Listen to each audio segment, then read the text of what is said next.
生了，很漂亮。你怎么那么厉害？智慧老大。其实我们都常常看。哎，他专场。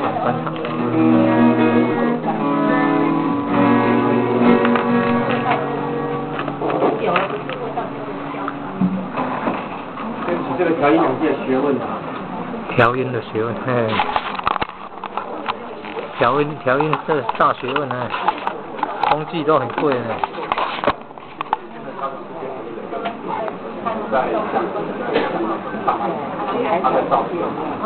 这个就算对了。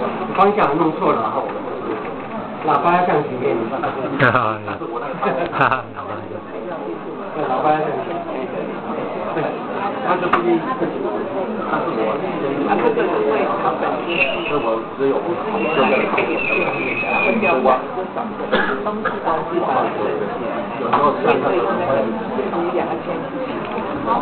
弄这样。对方的老少都高兴了。刚刚这个大概是这个方式，他是比较。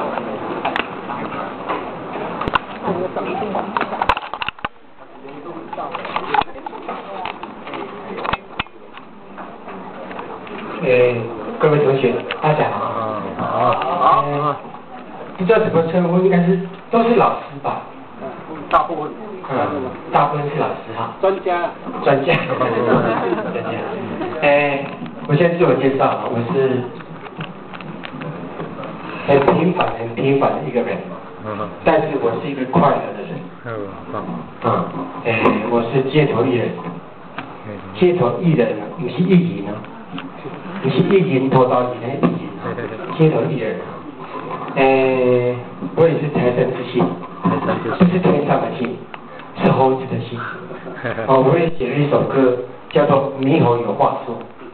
猕猴有话说。这首歌我换言之，我就是猕猴的代言人。